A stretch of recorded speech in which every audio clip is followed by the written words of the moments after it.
ओम श्री परमात्मने नमः। अगले प्रश्न को करते हैं। ज्ञानी की सर्वत्र इच्छा के उपशम में क्या कारण है? उत्तर के तौर पे जितना की दृष्टि का विषय प्रपंच है वह सब अनित्य है, अर्थात चेतन के अध्यस्त है। प्रश्न, यह प्रपंच कैसा है? पुनः देते हैं। आध्यात्मिक आदि तपों करके दूषित है। बात पित्त श्लेष आदि निमित्त से जो दुख होता है उसका नाम आध्यात्मिक दुख है। यानी काम, क्रोध, लोभ, मोह, ईर्ष्या आदि करके जो मानस दुख है उसी का नाम आध्यात्मिक दुख है। और जो मनुष्य, पशु, सर्ववृक्ष आदि निमित्त तक दुख है उसका नाम आदि भौतिक दुख है।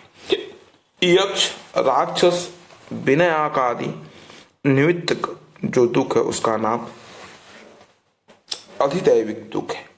इन तीन प्रकार के दुखों करके पुरुष सदैव संत तप्त रहता है। इसी के वास्ते यह सब प्रपंच आसार है, तुच्छ, त्यागने योग्य है। ऐसा जानकर ज्ञानवान किसी भी पदार्थ की नहीं करता है। आगे पुनः कहते हैं। का असौ कालो वयम किम वा यत्र द्वंद्वानि नो नृणाम तान्युपेक्ष यथा प्राप्तिवर्ते सिद्धमवा पन्युयातम।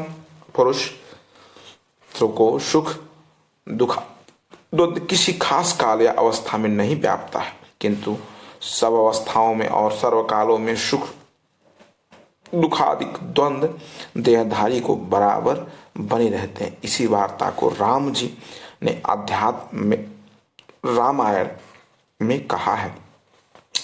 सुख शांतरनंतरम दुखम, दुख शांतन अंतरम सुखम, द्वय में त्वदीजंतो नाम लंघ्यम दिन रात्रिवतम।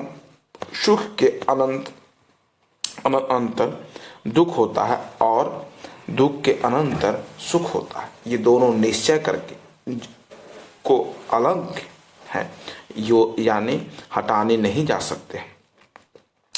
सुख मध्य स्थितम दुखम, दुख मध्य स्थित सुखम, द्वयम मनु संयुक्तम प्रोच्यते जल पक्वतम। सुख में दुख और दुख में सुख स्थित है, अर्थात क्षण मात्र सुख के देने वाले विषयों से अनेक रोग आदि दुख उत्पन्न होते हैं और उपवास आदि व्रतों में जिसमें दुख होता है, फिर विषयों की प्राप्ति रूपी सुख होता है। ये दोनों सुख दुख ऐसे ही मिलते हैं जैसे पानी और कीच मिले।